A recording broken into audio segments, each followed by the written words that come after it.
നമസ്കാരം, ഞാൻ Vivek Mohan. Cricket tips and ട്രിക്സിൻ്റെ പുതിയ വീഡിയോയിലേക്ക് എല്ലാവർക്കും സ്വാഗതം.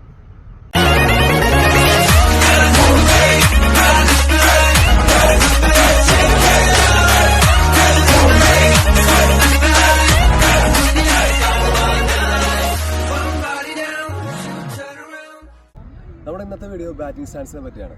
ക്രിക്കറ്റ് കളിയിൽ വളരെ ഇമ്പോർട്ടൻ്റ് ആയിട്ടുള്ള കാര്യമാണ് ബാറ്റിംഗ് സ്റ്റാൻസ് എന്നതിനെ പറ്റി. അപ്പോൾ അതിൽ ഒരു ബാറ്റിംഗ് സ്റ്റാൻസ് എന്തെല്ലാം കാര്യങ്ങൾ ശ്രദ്ധിക്കണം, അതിനെപ്പറ്റി ഡീറ്റെയിൽ ആയിട്ട് നമുക്ക് കാണാം.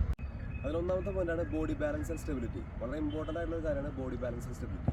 ഓക്കെ, നമ്മളൊരു ബാറ്റർ റൈറ്റ് ഹാൻഡറോ ലെഫ്റ്റ് ഹാൻഡറോ ആയിക്കോട്ടെ, ബോഡി ബാലൻസ് വളരെ ഇമ്പോർട്ടൻ്റ് ആയിട്ടുള്ള കാര്യമാണ്.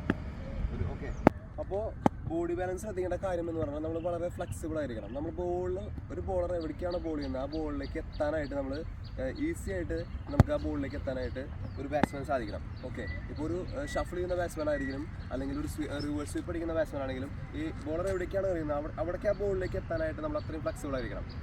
അതുപോലെ രണ്ടാമത്തെ പോയിന്റാണ് leg and shoulder alignment. Okay, നമ്മളൊരു സ്റ്റാൻസ് എടുക്കുമ്പോൾ ഇമ്പോർട്ടൻ്റ് ആയി ശ്രദ്ധിക്കേണ്ട മറ്റൊരു കാര്യം, ഒരിക്കലും നമ്മുടെ കാലുകൾ നമ്മുടെ രണ്ട് ഷോൾഡറുകൾ ശ്രദ്ധിച്ചറിയാൻ പറ്റും. രണ്ട് ഷോൾഡറുകളും അലൈൻമെൻറ്റ് ഈക്വലൻ്റ് ആയിരിക്കണം. ഒരിക്കലും ഒരുപാട് വൈഡായിട്ടോ ശ്രദ്ധിച്ച് മനസ്സിലാവും. ഈ രണ്ട് ഷോൾഡർ അലൈൻമെൻറ്റ് ഈക്വലൻ്റ് ആയിട്ട് ഒരുപാട് വൈഡായിട്ടോ അല്ലെങ്കിൽ ഒരുപാട് ക്ലോസ് ആയിട്ടോ നമ്മൾ നിൽക്കാൻ പാടില്ല. അതുപോലെ തന്നെ എപ്പോഴും കുറച്ച് ബെൻഡായി കുറച്ച് ഫോക്കസ്ഡായി നിൽക്കുക എപ്പോഴും. ഓക്കെ, തേർഡ് പോയിന്റ് നമ്മൾ ഗാർഡ് ചെയ്യുക എന്നുള്ളതാണ്. അതായത് നമ്മുടെ സ്റ്റംപ്സിനെ നമ്മൾ പ്രൊട്ടക്ട് ചെയ്യുക, അതാണ് ഗാർഡിങ് എന്ന് ഉദ്ദേശിക്കുന്നത്. ഓക്കെ, ഗാർഡ് എടുക്കുന്ന ഒരു ബാറ്റ്സ്മാൻ്റെ സൗകര്യം പോലെ ചെയ്യാം. ഓക്കെ, നമ്മൾ കളിക്കുന്ന സ്റ്റംപ്സിനെ പ്രൊട്ടക്ട് ചെയ്യുക എന്നാണ് നമ്മൾ ഉദ്ദേശിക്കുന്നത്. ഓക്കെ, അപ്പോൾ ലെഗ് സ്റ്റമ്പിൽ ഗാർഡ് എടുക്കുകയാണെങ്കിൽ നമുക്ക് ആ ഒരു വിട്ട് നമുക്ക് ആ ഒരു എക്സ്ട്രാ വൈഡ് ലൈനുള്ള വിട്ട് വരെ നമുക്ക് മാനേജ് ചെയ്യാൻ പറ്റും. ഓക്കെ, ഈ വൈഡ് ലൈൻ നമുക്ക് കാണാൻ സാധിക്കുന്നതാണ്. ഒരിക്കലും ഓഫ് സ്റ്റമ്പിൽ പോയി ഗാർഡ് എടുക്കരുത്. ഓഫ് സ്റ്റമ്പിൽ പോയി ഗാർഡ് എടുത്താൽ നമ്മൾ ആ ഗാർഡ് എടുത്ത പോയിന്റ് നമ്മൾ കാല് വെച്ച് ബാറ്റ് ചെയ്യുകയാണെങ്കിൽ എറൗണ്ട് എന്ന് അറിയുന്ന ബോളേഴ്സിനോ അല്ലെങ്കിൽ ഓവർ എന്ന് അറിയുന്ന ബോളേഴ്സിനോ നമ്മുടെ ലെഗ് സ്റ്റമ്പ് കാണാനായിട്ടുള്ള വളരെ ചാൻസ് കൂടുതലാണ്. അപ്പോൾ ഒരിക്കലും ഓഫ് സ്റ്റമ്പിൽ ഗാർഡ് എടുക്കുക, അത് മിഡിൽ സ്റ്റമ്പിലോ അല്ലെങ്കിൽ ലെഗ് സ്റ്റമ്പിലായിട്ട് ഗാർഡ് എടുക്കുക. ഓക്കെ, അവിടെ ഗാർഡ് എടുത്തിട്ട് ഫോക്കസ്ഡ് ആയിട്ട് നിൽക്കുക. അതുപോലെ ഇമ്പോർട്ടൻ്റ് ആയിട്ടുള്ള ഫോർത്ത് ആൻഡ് ഫിഫ്ത്ത് പോയിന്റ് ഇത് ഒരുമിച്ച് പറയണം. കാരണം head position and eye contact അത് വളരെ ഇമ്പോർട്ടൻ്റ് ആണ് ഒരു ബാറ്റിംഗ് സ്റ്റാൻസിൽ. ഓക്കെ, നമ്മൾ leg and shoulder alignment equivalent ആയി ഗാർഡ് എടുത്ത് നിന്ന് കഴിഞ്ഞാൽ ഒരു ബാറ്റ്സ്മാന് കൺവീനിയൻ്റ് ആയിട്ടുള്ള പൊസിഷൻ എടുത്തു കഴിഞ്ഞാൽ ശ്രദ്ധിക്കേണ്ട കാര്യം എന്ന് പറയുന്നത് ഹെഡ് പൊസിഷനാണ്. ഒരു ബോളർ എവിടെ നിന്നാണ് ബോൾ റിലീസ് ചെയ്യുന്നത് അവൻ്റെ ഹെഡ് വളരെ സ്ട്രെയിറ്റ് ആയിരിക്കണം. അതുപോലെ തന്നെ ഐ കോണ്ടാക്ട്, എപ്പോഴും ഒരു ബോളർ റിലീസിങ് ബോളിലായിരിക്കണം ഐ കോണ്ടാക്ട്. അങ്ങോട്ടോ അല്ലെങ്കിൽ ഇങ്ങോട്ടോ മുകളിലേക്കോ നമ്മുടെ ഐ കോണ്ടാക്ട് ഉണ്ടാകാൻ പാടില്ല. കാരണം ബോളർ എപ്പോഴാണ് ബോൾ റിലീസ് ചെയ്യുന്നത് അതുവരെ ലാസ്റ്റ് മൊമെൻറ്റ് വരെ നമ്മുടെ ഐ കോണ്ടാക്ട് അവിടെ സ്റ്റേബിൾ ആയിരിക്കണം. ഓക്കെ, നമ്മുടെ ആറാമത്തെ ഇമ്പോർട്ടൻ്റ് പോയിന്റാണ് ബാറ്റ് ഗ്രിപ്പിംഗ് ആൻഡ് ഹോൾഡിംഗ്. പലരും തെറ്റായ രീതിയിൽ പല ഗ്രിപ്പിംഗ് ഹോൾഡിംഗ് നടത്താറുണ്ട്. ഏറ്റവും കൺവീനിയൻ്റ് ആയിട്ടുള്ള ഏറ്റവും കംഫർട്ടബിൾ ആയിട്ടുള്ള ഒരു ഗ്രിപ്പിംഗ് ഞാൻ കാണിച്ചു തരാം. ഇപ്പോൾ റൈറ്റ് ഹാൻഡർ ആണെന്നുണ്ടെങ്കിൽ വലത്തെ കൈ താഴെ നമ്മുടെ ഒരു ഗ്രിപ്പ് ശ്രദ്ധിച്ചായിരിക്കും, ഹാൻഡ് ശ്രദ്ധിച്ചായിരിക്കും ഇവിടെ ഹോൾഡ് ചെയ്യുക. കുറച്ച് ഒരു 2-3 സെൻറ്റിമീറ്റർ ഗ്യാപ്പ് കൊടുത്തതിന് ശേഷം മാത്രം ലെഫ്റ്റ് ഹാൻഡ് ഹോൾഡ് ചെയ്യുക. ഓക്കെ, പലരും ഒരു ഓർത്തഡോക്സ് ആയി കുറച്ച് എക്സ്ട്രാ വിട്ട് കൊടുത്ത് ഹാൻഡിൽ ചെയ്യുന്നത് ശ്രദ്ധിച്ചിട്ടുണ്ട്. അത് വളരെ റോങ് ആയിട്ടുള്ളൊരു ഹാൻഡിലിംഗ് ആണ്. അതുപോലെ തന്നെ ഒരുപാട് ക്ലോസ് ആയി ഇറക്കി പിടിക്കുന്ന ഒരുപാട് ആൾക്കാരുണ്ട്, അതും കംഫർട്ടബിൾ ആയിട്ടുള്ളൊരു ഹാൻഡിലിംഗ് അല്ല. അതുപോലെ തന്നെ റോങ് ഹാൻഡിൽ പിടിക്കുന്ന ഒരുപാട് പേരുണ്ട്. തുടക്കം മുതലേ ഒരു തെറ്റായ രീതി അവർക്കത് മാറ്റാൻ പറ്റാത്തൊരു പ്രശ്നമാണ്. ഈ ഒരു ഹോൾഡിങ് നമുക്ക് ഒരുപാട് ഷോട്ടുകൾ വരില്ല. ഓക്കെ, അപ്പോൾ ഏറ്റവും ബെസ്റ്റ് ഹോൾഡിംഗ് എന്ന് പറയുന്നത്, ഏറ്റവും ബെസ്റ്റ് ഗ്രിപ്പിംഗ് എന്ന് പറയുന്നത് ഈ ഒരു പൊസിഷൻ നോക്കിയാൽ ഇത് ഹോൾഡ് ചെയ്യുന്നു, അതുപോലെ തന്നെ ഇത് ഹോൾഡ് ചെയ്യുന്നു. ഓക്കെ, അതുപോലെ തന്നെ നമ്മൾ ബാറ്റ് ഗ്രിപ്പ് ചെയ്തതിനു ശേഷം ബാറ്റ് ഹോൾഡ് ചെയ്യുന്ന രീതി നമുക്ക് ഒരു ഇൻ്റർനാഷണൽ ക്രിക്കറ്റിൽ എല്ലായിടത്തും കാണാൻ സാധിക്കും. ഒരുപാട് ബാറ്റ്സ്മാർക്ക് ഡിഫറൻ്റ് ആയിട്ടുള്ള സ്റ്റൈലാണ്. ഒന്നുകിൽ നമ്മുടെ ബാറ്റ് നമ്മുടെ രണ്ട് ലെഗിനും ഇടയിലായിട്ട് ഇങ്ങനെ, ഓക്കെ, ഇങ്ങനെയും ഹോൾഡ് ചെയ്യാം അല്ലെങ്കിൽ ഇങ്ങനെയും ഹോൾഡ് ചെയ്യാം.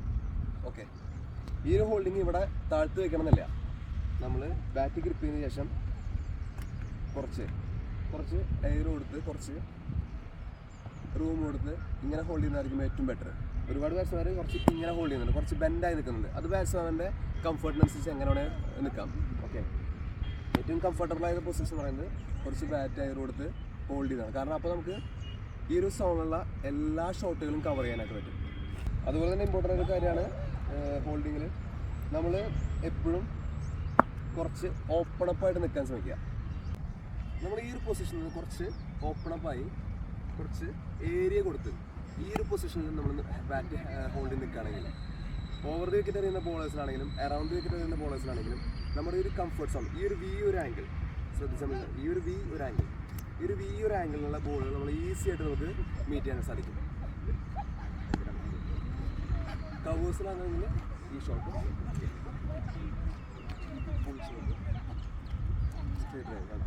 ഈ ഒരു കംഫർട്ട് സോണിൽ നമുക്ക് വിസിബിലിറ്റി കൂടുതലായിരിക്കും, ഹെഡ് പൊസിഷൻ, ഹൈ കോണ്ടാക്ട് എല്ലാം സ്റ്റേബിൾ ആയിരിക്കും.